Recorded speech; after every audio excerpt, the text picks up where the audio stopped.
पाकिस्तान सेना के एक सीनियर ऑफिसर का एक बार फिर आपत्तिजनक बयान सामने आया है। सोशल मीडिया पर वायरल हो रहे इस बयान में कथित पाकिस्तानी अफसर भारत के प्रधानमंत्री नरेंद्र मोदी को जंजीरों में बांधने और फिलिस्तीन को आजाद कराने में पाकिस्तानी सेना के अहम रोल का सपने देख रहा है। फरमाते हैं नई पाकिस्तान की हदीस, Soon you will find an army in the east। अनकरीब तुम लश्कर एक देखोगे मशरिक से नमूदार होता है। Those who will unchain the rulers of India, जो जाएंगे और हिंदुस्तान के बादशाहों को जंजीरों में जकड़ कर लाएंगे, and will then return to Damascus, और फिर मुड़ जाएंगे दमिश्क की तरफ, will find ईसा इब्न मरियम, और अल्लाह ईसा इब्न मरियम को पालेंगे। तुम में से जो शख्स उस दौर को पाले उस लश्कर में जा मिले, क्योंकि बिल आखिर उस लश्कर की क़यादत मेरे बेटे मेहदी के पास होगी। We are waiting for that. Pakistan army is that army. Modi साहब को जंजीरों में जकड़ना हमारे से अलावा कोई नहीं चाहता दुनिया में अभी, और मुड़ के हम ही जाएंगे दमिश्क इंशाअल्लाह फलस्तीन को आजाद कराने के लिए जाएंगे।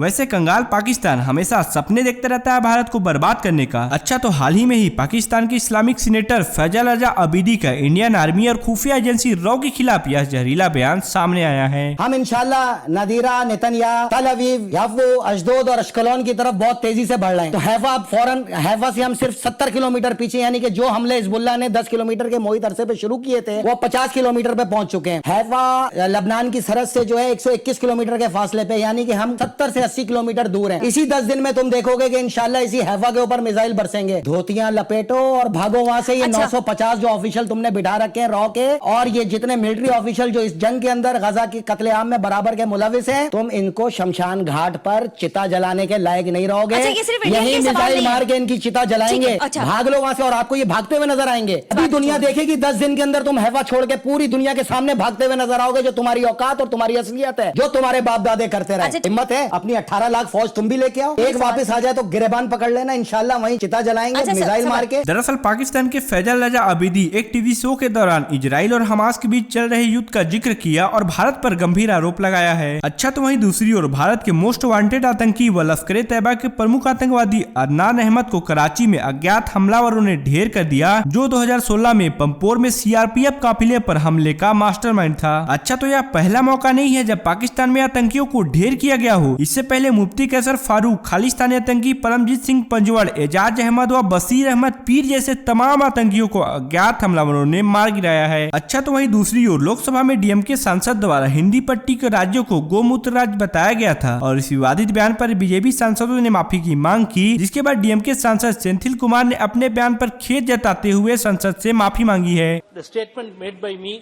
yesterday inadvertently, if it had hurt the sentiments of the members and sections of the people, I would like to withdraw it. And I request the words to be expunged from the unregretted. Well दोस्तों, मोदी सरकार ने भी जम्मू कश्मीर में कश्मीरियों को इंसाफ देने की पहल शुरू कर दी है। इसके लिए गृह मंत्री अमित शाह ने लोकसभा में 2 विधेयक पेश किए और इन दोनों पर चर्चा करते हुए कांग्रेस को आईना दिखाया और अपने संबोधन में कहा कि जम्मू कश्मीर में अनुच्छेद 370 हटाना कुछ लोगों को खटक गई है, और उन्होंने आगे जो कुछ कहा इस वीडियो में देखिए। जो विधेयक लेकर इस महान सदन की सहमति प्राप्त करने के लिए मैं खड़ा हुआ हूँ, वो बिल 70 सालों से जिन्हों को अन्याय हुआ है, जो अपमानित हुए और जिनकी अनदेखी की गई, वो सभी लोगों को न्याय दिलाने का बिल है। अच्छा तो वहीं बात करें इंडियन एयरलाइंस की, तो कांग्रेस अध्यक्ष मल्लिकार्जुन खड़गे ने 6 दिसंबर को इंडियन एयरलाइंस की बैठक बुलाई थी, लेकिन कई विपक्षी दलों ने इससे दूरी बनाई रखी। इस बीच विपक्षी एकता के प्रयासों में अहम भूमिका निभाने वाले बिहार के सीएम नीतीश कुमार ने कुछ इस प्रकार से अपनी सफाई पेश की। जरूर लोगों को कहेंगे, और एक बात और हम कह देते हैं, बिना मतलब के मेरे बारे में आता है कि हम चाहते हैं, हमको कुछ नहीं चाहिए। हम शुरू से कहते हैं हम तो चाहते हैं राज्य के हित में है, और जो अपना राज्य करे देश के, और समझिए कि जो बदल रहे हैं ये लोग अभी जिनको पावर में है, पूरा का पूरा इतिहास सब कुछ बदल रहे हैं, तो हम तो चाहते हैं सब एकजुट होकर के, और जो आज़ादी की लड़ाई लड़ी गई उसको कोई भूले नहीं, नई पीढ़ी के लोगों को याद रखे। तो हम इसलिए चाहते हैं तेजी से काम हो, हम इसी में लगे। हमको अपना व्यक्तिगत कुछ नहीं, हम इतना जगह सेवा नहीं किए जी, आप बोलिए ना। हम लोग आंदोलन भी किए, आबाद में किए, सब कुछ किए, हमारे साथी भी सब कुछ किए, तब आगे कुछ नहीं। हम तो चाहते हैं एकजुट होकर के सब लड़े, और बाकी हम किसी पर कुछ, इसलिए इन सब चीज़ों पर कोई रिएक्शन नहीं। आज कल हम देखते रहते हैं, न्यूज छपते रहता है कि भाई ये नहीं जा रहा था तो 4 पार्टी का दे दिया, क्यों नहीं जा रहा, बड़ा फालतू बात है। अरे हमारा दूसरे कारण से नहीं था ना, सही कौन खास बात है। आप तो जानते हैं हल्का सा बुखार होता, 100 भी नहीं था, उससे भी कम था, खांसी और सर्दी हो गया था, तो हम तो जान के 5 दिन घर पे पड़े रहे। अच्छा, तो वहीं दूसरी ओर इस बैठक से दूरी बनाने वाली सीएम ममता बनर्जी ने भी बैठक को लेकर अपनी प्रतिक्रिया दी और उन्होंने आगे जो कुछ कहा इस वीडियो में देखिए। They have to stay there. And I was not informed also earlier, but day before yesterday Rahulji phoned me and he told me about the meeting. Then I said, just nobody told me and I do not know. So because I had my program, and also for other chief minister also sometimes they are also busy if they don't know the program before 7 days ago or 10 days ago. But we'll be meeting shortly wherever they will decide. So don't worry for that.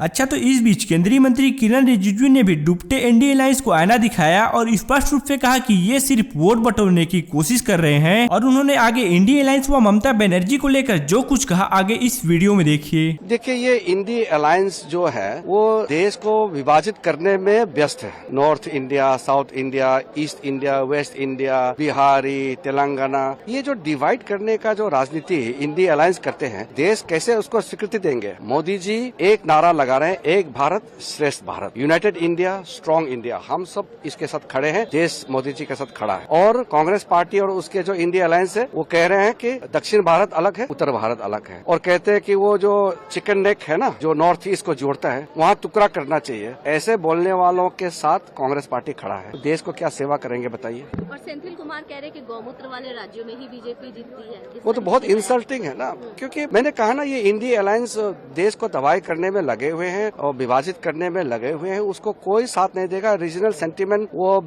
उसको वेप up करके कुछ vote बटोरने का कोशिश कर रहा है। लंबा जो सोच का उनके पास कुछ भी पॉलिसी प्रोग्राम नहीं है, इसलिए इंडिया अलायंस से कुछ होने वाला नहीं है। अच्छा, वही बात करें दूसरी बड़ी खबर की, तो विधानसभा चुनाव में 3 राज्यों में हुए हार के बाद कांग्रेस बैकफुट पर आ गई है और इस बीच कुछ नेताओं ने ईवीएम पर सवाल उठाए हैं। और वहीं अगर दिग्विजय सिंह की माने तो ईवीएम की वजह से ही कांग्रेस की हार हुई है। तो वहीं दूसरी ओर मध्य प्रदेश कांग्रेस के ऑफिशियल ट्विटर हैंडल से ट्वीट किया गया जिसमें लिखा गया कि ईवीएम जीत गया, आपका मत हार गया। खैर, कांग्रेस की इस ट्वीट पर टीवी एंकर रूबिका लियाकत ने कांग्रेस को आईना दिखाने का काम किया। उससे पहले आप उत्तर प्रदेश कांग्रेस अध्यक्ष अजय राय का यह बयान सुनिए। लोकतंत्र में चुनाव हारना जीतना ये तो एक विषय है, पर निश्चित तौर से कांग्रेस ने मजबूती के साथ काम किया। आप तेलंगाना देखिए, जो कभी हम नहीं जीतते थे वहाँ हम जीते हैं। तो ये इसी के कारण कोई चीजें मैं समझता हूँ कि जनता का जो मैंडेट था जनता ने दिया, हमने काम किया। इस बयान में अजय राय ने स्पष्ट रूप से कहा कि जनता का जो मैंडेट था उसने दिया। पर वहीं दूसरी ओर कांग्रेस के कुछ नेता ईवीएम पर इस सवाल उठाए हुए हैं। अच्छा, तो वहीं एमपी कांग्रेस की इस ट्वीट को रूबिका लियाकत ने भी रिट्वीट किया और कहा कि क्या आपका ये मत तेलंगाना को लेकर है। उन्होंने आगे कहा, इतनी बड़ी पार्टी होने के बावजूद ऐसी बचकाना रिएक्शन आपको शोभा नहीं देती। वैसे विपक्षी पार्टियों द्वारा जिस प्रकार से ईवीएम को टारगेट किया जा रहा है, उसके बाद बीजेपी ने भी सुशांत सिन्हा का यह 12 मिनट का वीडियो पोस्ट किया और लिखा, ये बात ईवीएम हैकिंग का आरोप लगाने वाले नेता भी जानते हैं, लेकिन वे जनता को बरगलाते हैं। खैर, पहले आप बीजेपी द्वारा पोस्ट किए गए सुशांत सिन्हा का यह वीडियो देखिए। ये दोनों ही सिस्टम इसके अंदर होते ही नहीं है। No wifi, no Bluetooth. जब वाईफाई है ही नहीं, ब्लूटूथ है ही नहीं, तो बाहर से कनेक्ट कैसे करोगे भैया? दूसरी बात, ये बैटरी से चलने वाली मशीन है, ये इलेक्ट्रिसिटी से भी नहीं चलती, इनमें बैटरी लगा हुआ होता है। उसके बाद जो ये कंट्रोल यूनिट है, ये आपके बैलेट यूनिट से जिससे आप वोट डालते हैं, इससे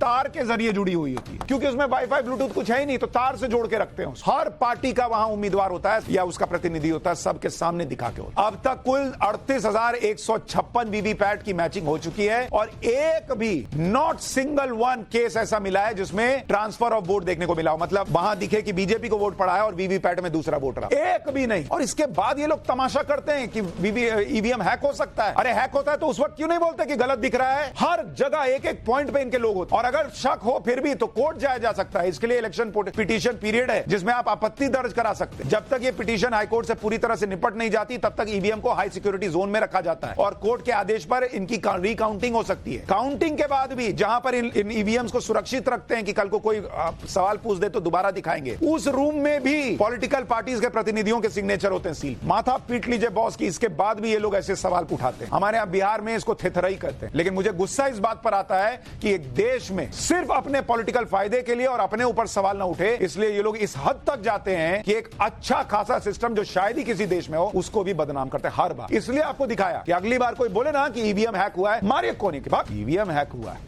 खैर, आपको आज का वीडियो अच्छा लगा हो तो इसे शेयर कीजिए और हाँ, ऐसी वीडियोस के लिए और हमारे साथ जुड़े रहने के लिए चैनल को सब्सक्राइब जरूर कीजिएगा।